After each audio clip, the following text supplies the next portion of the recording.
ഇന്ന് നമ്മൾ ഒരു അവിയലാണ് ഉണ്ടാക്കാൻ പോണത് കേട്ടോ. അപ്പോൾ അതിന് പച്ചമാങ്ങ, ചേന, പച്ചപ്പയർ, മുരിങ്ങക്കായ, പിന്നെ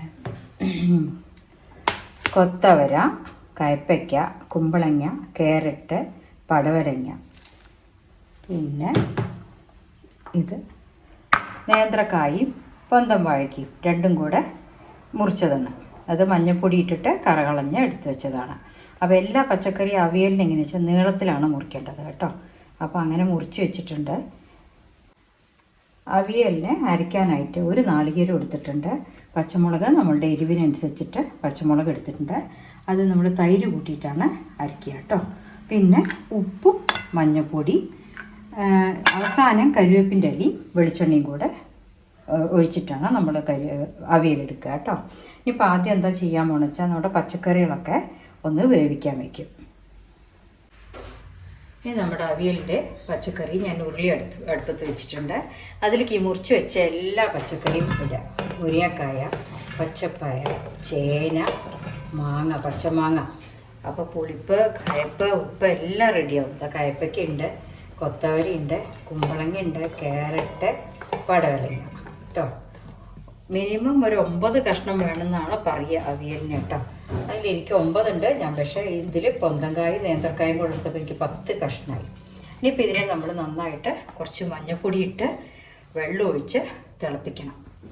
ആവശ്യത്തിന് വെള്ളം ഒഴിക്കുക, എന്നിട്ട് അടച്ച് വെച്ചിട്ടൊന്ന് തിളപ്പിക്കണം. കുറച്ച് ഒഴിച്ചാൽ മതി. വേവ് നോക്കിയിട്ട് കുമ്പളങ്ങയിൽ നിന്നൊക്കെ വെള്ളം ഇറങ്ങി വരും. അപ്പോൾ അത് നോക്കിയിട്ട് ഉപ്പ് നമ്മൾ പച്ചക്കറി വെന്ത ശേഷം ഇട്ടാൽ മതി കേട്ടോ. അപ്പോൾ കുറച്ച് മഞ്ഞൾപ്പൊടിയും കൂടി ഇട്ട് ഒന്ന് വേവിക്കുക. അത് വെന്ത ശേഷം കാണിച്ചു തരാം കേട്ടോ. ഇപ്പം നമ്മുടെ പച്ചക്കറിയൊക്കെ വെന്തിട്ടുണ്ട്. ഇനിയാണ് ഞാൻ ഉപ്പിടാൻ പോകുന്നത് കേട്ടോ. അപ്പോൾ ആദ്യം ഒന്ന് വേവിച്ചൊന്നേ ഉള്ളൂ. ഇനി ഉപ്പിട്ടിട്ട് ഒന്ന് ഇളക്കിയ ശേഷം നമ്മൾ കുറച്ച് തൈരാണ് ഒഴിക്കുക. അതിൽ ഉപ്പിട്ടിട്ട് അപ്പോൾ നന്നായിട്ട് പച്ചക്കറി ഇളക്കി വയ്ക്കണം. അതിലൊക്കെ ഉപ്പ് പിടിക്കണം. 1 മിനിറ്റ് കഴിഞ്ഞാൽ നമുക്ക് തൈര് ഒഴിക്കാം കേട്ടോ. പക്ഷേ എല്ലാത്തിലും ഉപ്പ് പിടിച്ചോളും. തൈരിൻ്റെ പുളിയും കൂടെ ഈ നമ്മുടെ പച്ചക്കറിയിൽ പിടിക്കാനുണ്ട്. അപ്പോൾ നമ്മൾ അരയ്ക്കാൻ കുറച്ച് തൈര് എടുത്തു. ബാക്കിയുള്ള കുറച്ച് തൈര് അവിയലിൻ്റെ പച്ചക്കറിയുടെ കൂടെ ഒഴിച്ചിട്ടുണ്ട്. ഇനിയിപ്പോൾ പച്ചക്കറിയും അവിയലും പച്ചക്കറി തൈരും ഉപ്പും കൂടെ ഒന്ന് വേവണം. തൈരിലൊന്ന് വേവണം. അതിന് ശേഷമാണ് അരച്ച കൂട്ടിയിട്ട് കേട്ടോ. കുറച്ചുകൂടെ തൈര് വേണ്ടി വരും. നോക്കട്ടെ, ഞാൻ കുറച്ചുകൂടെ തൈര് ഒഴിക്കട്ടെ കേട്ടോ. ഇനിയിപ്പോൾ തൈരിൽ കിടന്നൊന്ന് പച്ചക്കറി വേവണം. ഒന്ന് അടച്ച് വെച്ചിട്ട് വേവിക്കുക. അപ്പോൾ നമ്മുടെ ഈ എല്ലാ പച്ചക്കറിയിലും പുളിപ്പും ഉപ്പും നമ്മുടെ കയ്പ്പയ്ക്കയുടെ കയ്പ്പൊക്കെ എല്ലാം റെഡിയായിട്ട് പിടിക്കണം. അതൊരു 5 മിനിറ്റ് നമുക്ക് അടച്ച് വെച്ച് വേവിക്കാം. അപ്പോൾ നമ്മുടെ പച്ചക്കറിയൊക്കെ അവിയലിൻ്റെ കഷ്ണമൊക്കെ നന്നായിട്ട് ഉപ്പും തൈരിൻ്റെ പുളിയൊക്കെ അതിൽ പിടിച്ചിട്ടുണ്ട്. ഈ ഒരു ചെറിയ പൊടിക്കൈ ഉണ്ട് കേട്ടോ. അതെന്താണെന്ന് വെച്ചാൽ നമ്മൾ ഇപ്പോൾ ഈ പച്ചക്കറിയിൽ കയ്പ്പുണ്ട്, പുളിപ്പുണ്ട്, ഉപ്പുണ്ട്, ബാക്കിയുള്ളതൊന്നും ഒരു ലേശം മധുരമാണ്. അപ്പോൾ ഒരു ടീസ്പൂണ് 1 സ്പൂണ് ശർക്കരപ്പൊടി ഇടും. അതിപ്പോൾ എല്ലാവരും ഇടണമെന്നില്ല. ചിലവർക്ക് ഇഷ്ടമാണ്, ചിലവർക്ക് ഇഷ്ടമല്ല. പക്ഷെ ഇതൊരു ഫ്ലേവറാണ്, നല്ല സ്വാദാണ്.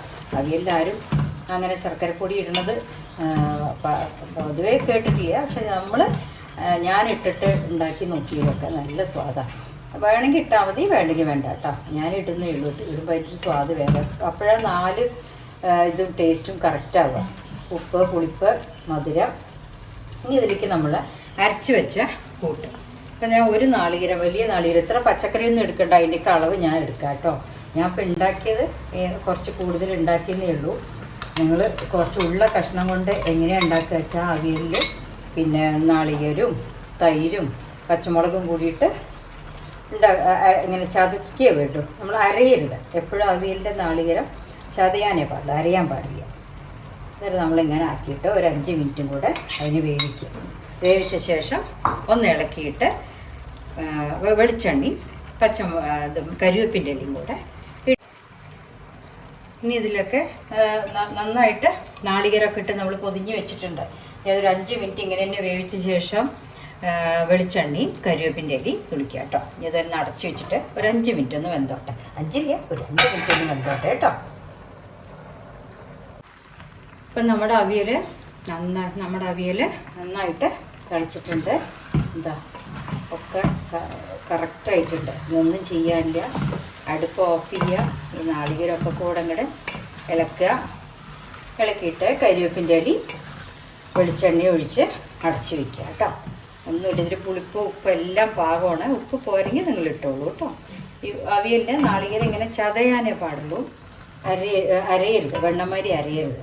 അമാതിരി ഇത്തിരി ഇങ്ങനെ ഡ്രൈ ആയിരിക്കണം കേട്ടോ. വേറെ ഒന്നുമില്ല. എല്ലാവർക്കും അവിയൽ ഉണ്ടാക്കാൻ അറിയാണ്ടല്ല. ഞാനപ്പോൾ ഈ ഓണത്തിൻ്റെ വിഭവത്തിൽ അവിയലും കൂടെ ആയിക്കോട്ടെ എന്ന് വിചാരിച്ചു. അറിയാണ്ടല്ല, എല്ലാവർക്കും അറിയും ഒരു വിധം. പക്ഷെ ഓരോരുത്തരും ഓരോ മാതിരി ഉണ്ടാക്കാമെന്ന് മാത്രം. ചുരുങ്ങിയത് അവിയലിൽ ഇടുമ്പോൾ എല്ലാ പച്ചക്കറിയും ആഡ് ചെയ്യാൻ നോക്കണം. കുറച്ചിങ്ങനെ കരിവേപ്പിൻ്റെ ഇലയൊക്കെ ഇട്ടിട്ട് വെളിച്ചെണ്ണ നന്നായിട്ട് ഒഴിക്കണം. എല്ലാ കഷ്ണത്തിലും പിടിക്കണം. ഓക്കെ, ഇപ്പം നമ്മുടെ അവിയൽ റെഡി ആയിട്ടുണ്ട് കേട്ടോ. ഓക്കെ, എല്ലാവരും അപ്പോൾ ഉണ്ടാക്കി നോക്കൂ. ഇത് നമ്മുടെ ഓണത്തിൻ്റെ വിഭവത്തിലൊന്നാണ്.